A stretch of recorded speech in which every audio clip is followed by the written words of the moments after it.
Hi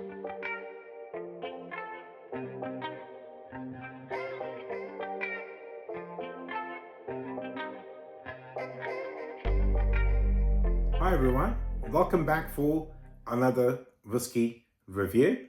Well, I'm sitting here tonight on my marathon effort, but like a marathon, and I run a few marathons, you probably couldn't tell from my shape of body right now.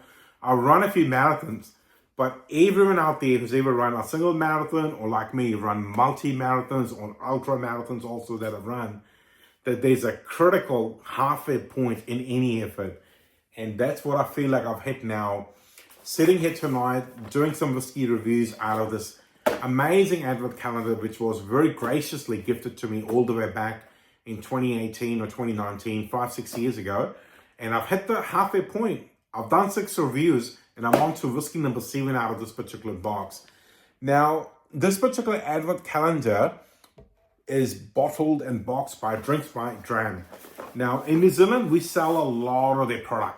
A lot. Like on my website, APM, we sell a lot of the advent calendars, a lot of the tasting packs, and all sorts of lovely knack things. And number 8 whiskey, well, vendor number 8, which is giving me a little bit of trouble, is Copper Dog. Well, you knew that already. You saw the title. That's why you've clicked on it. Now, Copper Dog is a very intriguing whiskey. I've drunk 2 or 3 bottles of it over the years, which also is a blended malt. And I'm going to spend a bit of time explaining that. Now, hopefully you are familiar with another blended malt whiskey out of Scotland called Monkey Shoulder. It's been around for a long time. Not many people know that Monkey Shoulder is owned and bottled by the company that owns Glenfiddich, Balvenie, and Kinlinvie. And it's rumored to be said that the Monkey Shoulder is a composition of all those 3 single malts from those 3 single malt distilleries. That's what makes it a blended malt. In this case, this particular release came from Diageo, which owns any number of big, great Scotch single malt distilleries. So they've got the pulling power of some really, really good big heavy hitters who've got big capacity.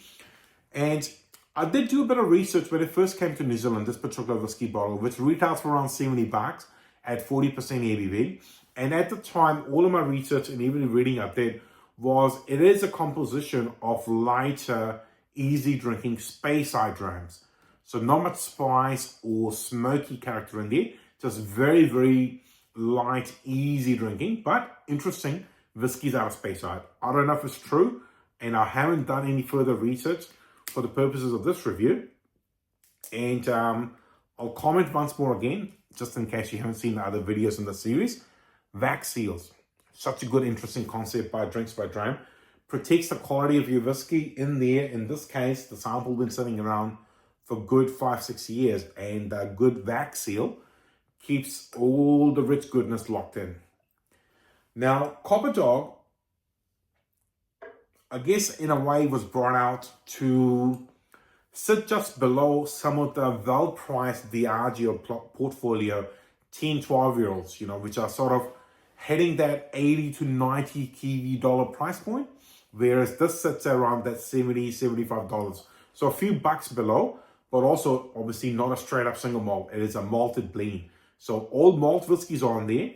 All the whiskey that has been used for purposes of this bottling has been made out of malted barley. Well, that's what is one of the key things to be a single malt. But also, just in terms of composition, I keep thinking back to the research I did at the time. If it is a blend of all Speyside whiskies, that's fantastic. I like Speyside whiskey. I've been to Glenfiddich, I've been to Glenfarclas, and I like Speyside drams. Nothing wrong with them. And obviously for Diageo, I'm just trying to think, what else would they have there? They've got Abelo. Oh no, is it Abelo Diageo? Well, I can't remember now. But they do have, they have a lot of distilleries. I'm sure they've got some great ones in Speyside. All right, I'll show you the color as well. Not too dark, reasonably light. All right, let's see what's it like on the nose. Rich honey. Hello. Nice. I like this already. And tonight's been an interesting night. I'm kind of 1 hour, 10 minutes into sitting here talking, thinking about whiskies. I've gone a bit of journey. I've tried 2 bourbons and an Irish whiskey. I've tried an Australian whiskey and a Scotch whiskey. And just bringing this glass to my nose has brought my attention back to what I like the most, my true love affair, which is Scotch whiskey. That's what I've sort of, you don't want to say I've grown up on drinking Scotch whiskey. You don't grow up drinking Scotch whiskey. You grow up drinking milk and other good things. But in terms of drinking, my own personal journey of understanding what whiskey is, it is Scotch whiskey. That's what I saw my dad and his friends and his cousins drinking. And as soon as I brought this glass to nose just now, it just zeroed in. It sort of brought into center my attention a very familiar character in the nose, that rich oiliness you get from a high quality Scotch whiskey, that oozing of aromas, which is I'm getting, like I say it or remarked straight away, loads of honey. So good. I mean, for our entry-level whiskey, on the nose, this is far better than, and I'm not going to say names because then people get upset because it'd be their favorite whiskey. On the nose, it is a lot more prominent than any number of 10, 12-year-old Speyside tramps they're going for $90 and well above. For $70, $75 whiskey, this is really, really good on the nose. Just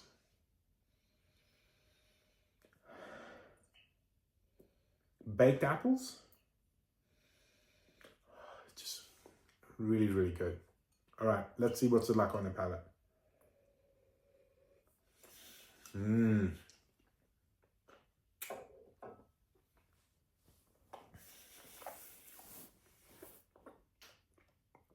Quite oily on the palate. For a 40% ABV, it's got actually quite a rich mouthfeel.